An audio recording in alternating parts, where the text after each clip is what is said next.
What's up, you guys? Welcome back to my channel. So I posted this soft glam look on my Instagram and you guys loved it, so I really hope you guys enjoyed this tutorial. Don't forget to subscribe if you haven't already. Let me know what you think in the comments and let's get started.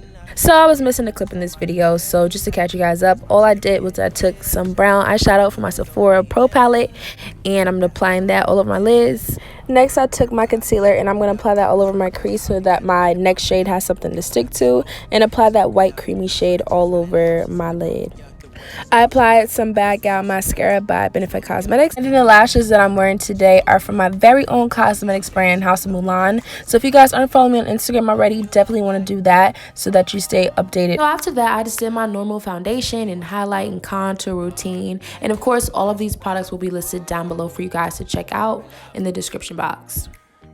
Next, I'm taking this setting powder by Juvia's Place. This is in the shade Kalahari, and I'm going to use that to set my face. After that, I like to go over my cream contour with the powder, so I'm just using a brown eyeshadow. And then I'm taking this highlighter by Stila Cosmetics. This is in the shade Kitten. I highlighted my brow bone with this highbrow pencil by Benefit Cosmetics. And then I took my brown lip liner by NYX and my butter gloss by NYX in the shade Fortune Cookie. This lip combo is undefeated. It is currently my favorite nude. Next, I just went over my bottom waterline with some brown eyeshadow and then that same mascara by Benefit Cosmetics.